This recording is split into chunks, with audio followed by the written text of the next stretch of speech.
Hi everyone, this is Math 082, and this video is about 4.4 in which we learn to recognize special products. So the special product we're going to talk about right now are perfect square trinomials. So let's start with this example right here. So we have x squared minus 6x plus 9. So remember our process. Our first thing is to look for the GCF, which in this case is 1, and after that we ask ourselves how many terms do we have. So we have 3 terms, so we can go ahead and use the AC method. So the AC method says that we need to find our A, our B, and our C, and then we need to find two numbers whose product is AC, or 9, and whose sum is negative 6. Furthermore, we find out that negative 3 times negative 3 satisfies both of these conditions. So, as we factor this, we get x minus 3 times the quantity x minus 3.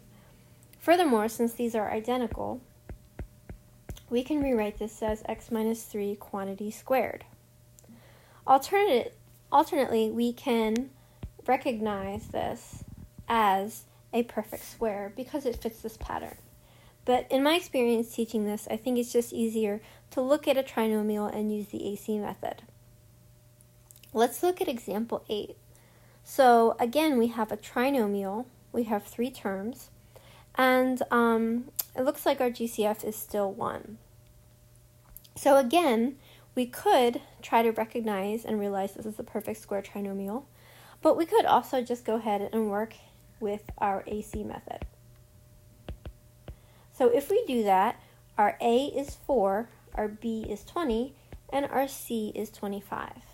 So our AC is 4 times 25, or 100, and our B is 20.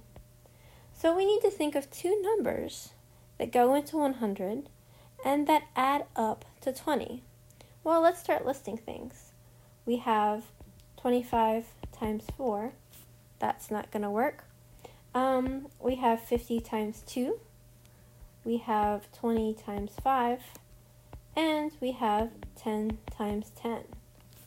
Okay? It's only this last set of numbers, 10 times 10, that when added together, 10 plus 10 will give us 20. None of the other sets work. So, remember, whenever you have A greater than 1, you have to do the extra step where we rewrite our middle term as a sum of, in this case, 10xy plus 10xy. And then, if you recall from the previous video, we use grouping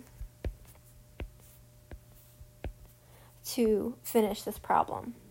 So over here I can factor out a 2x, and I'm left with 2x plus 5y.